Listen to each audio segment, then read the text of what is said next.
ശബരിമല സ്വർണ്ണമോഷണ കേസിന്റെ പേരിൽ കേരള നിയമസഭയുടെ 16ാം സമ്മേളനം അപ്പാടെ അലങ്കോലപ്പെടുത്താനുള്ള ശ്രമം നിരന്തരം തുടരുന്ന പ്രതിപക്ഷ ഐക്യ ജനാധിപത്യ മുന്നണിയുടെ കുൽസിത ശ്രമങ്ങൾക്കേറ്റ കനത്ത തിരിച്ചടിയാണ് കഴിഞ്ഞ ദിവസം കേരള ഹൈക്കോടതിയുടെ ദേവസ്വം ബെഞ്ച് വിഷയത്തിൽ SITയുടെ അന്വേഷണത്തെപ്പറ്റി നടത്തിയ നിരീക്ഷണം.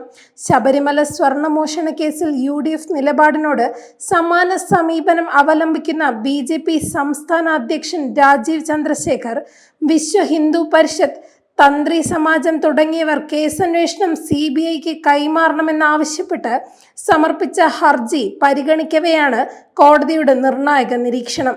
SIT അന്വേഷണം ശാസ്ത്രീയവും കുറ്റമറ്റതുമാണെന്ന് ജസ്റ്റിസുമാരായ V. രാജ, വിജയരാഘവൻ, KV. ജയകുമാർ എന്നിവരുൾപ്പെട്ട ദേവസ്വം ബെഞ്ച് പൂർണ്ണ സംതൃപ്തി രേഖപ്പെടുത്തി.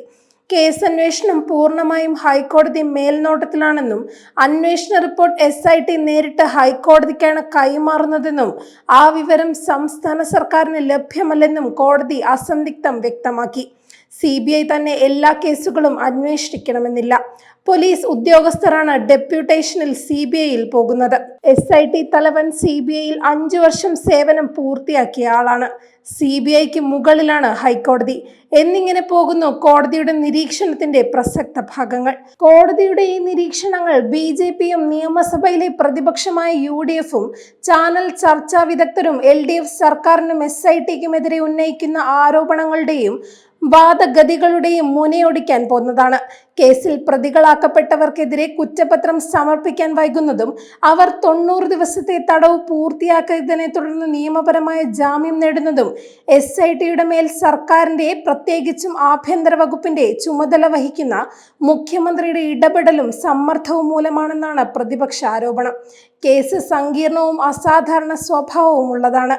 SIT കൈകാര്യം ചെയ്യുന്നത് നിരവധി വ്യക്തികൾ ഉൾപ്പെട്ടതും പല തലങ്ങളിലായി പല കൈമാറ്റങ്ങളും നടന്നിട്ടുള്ളതുമായ വിഷയമാണ്.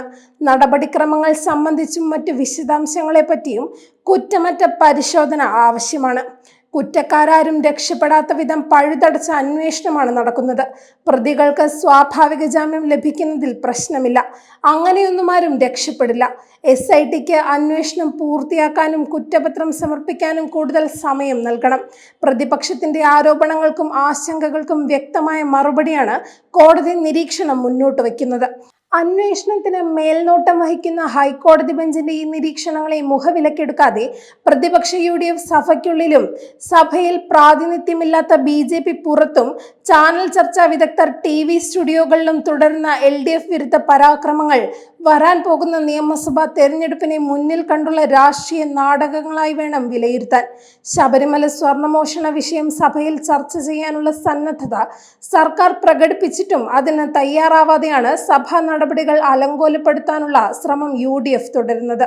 15ാം നിയമസഭയുടെ ഇതുവരെയുള്ള സമ്മേളനങ്ങൾ 18 അടിയന്തര പ്രമേയങ്ങൾ ചർച്ചയ്ക്കെടുത്തിട്ടുണ്ട്.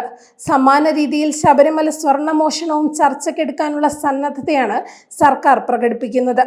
അതിനു മുതിരാതെ സഭാ നടപടികൾ അലങ്കോലപ്പെടുത്തുന്നതിന് പിന്നിൽ ഗൂഢലക്ഷ്യങ്ങളുണ്ട്. അത് UDFന്റെയും BJPയുടെയും പ്രതിലോമ ശക്തികളുടെയും നിക്ഷിപ്ത രാഷ്ട്രീയ ലക്ഷ്യമാണ്. ശബരിമല സ്വർണ്ണമോഷണ കേസിൽ ഉൾപ്പെട്ട മുഴുവൻ കുറ്റവാളികളെയും നിയമത്തിനു മുന്നിൽ കൊണ്ടുവരാനുള്ള നിശ്ചയദാർഢ്യം LDF സർക്കാരും അതിന് നേതൃത്വം നൽകുന്ന രാഷ്ട്രീയ പാർട്ടികളും ആവർത്തിച്ചു വ്യക്തമാക്കിയിട്ടുള്ളതാണ്. എന്നാൽ നിയമാനുസൃതം കോടതിയുടെ മേൽനോട്ടത്തിൽ ആരംഭിച്ചിട്ടുള്ള അന്വേഷണവും നിയമ നടപടിക്രമവും പൂർത്തിയാവും മുൻപ് ശിക്ഷാവിധി നടപ്പാക്കണമെന്ന വിചിത്ര വാദഗതിയാണ് LDF വിരുദ്ധ രാഷ്ട്രീയ പാളയങ്ങളിൽ നിന്നും ഉയരുന്നത്. അതിന് വഴങ്ങിക്കൊടുക്കാനുള്ള രാഷ്ട്രീയ പാപ്പരത്വം LDFനുണ്ടെന്ന് കരുതുന്നവർ ജീവിക്കുന്നത് മൂഢസ്വർഗത്തിലാണ്. LDF ഉയർത്തിപ്പിടിക്കുന്നത് വികസനത്തിന്റെ രാഷ്ട്രീയമാണ്. രാജ്യം ഭരിക്കുന്ന BJP ആവട്ടെ കേരളത്തിന്റെ വികസനത്തെ ഏതു മാർഗത്തിലൂടെയും തടയാനും അതുവഴി LDF ഉയർത്തിപ്പിടിക്കുന്ന ബദൽ രാഷ്ട്രീയത്തെ തമസ്കരിക്കാനുമാണ് ശ്രമിക്കുന്നത്. രാജ്യത്തിന്റെ മതനിരപേക്ഷ ജനാധിപത്യവും ഫെഡറൽ സമ്പദ്ഘടനയും അവയ്ക്ക് കരുത്തു പകരുന്ന ഭരണഘടനയും സംരക്ഷിക്കാൻ ഒരുമിച്ച് നിൽക്കേണ്ടവർ BJP പാളയത്തിൽ ചേക്കേറാനുള്ള തത്രപ്പാടിലാണെന്ന പ്രതീതിയാണ് ശബരിമല സ്വർണ്ണമോഷണ വിഷയത്തിൽ BJPയും UDFും പ്രകടിപ്പിക്കുന്ന യോജിപ്പും അതിനു പിന്നിൽ ഒളിപ്പിച്ച രാഷ്ട്രീയ അന്തർധാരയും തുടർന്നു കാട്ടുന്നത്.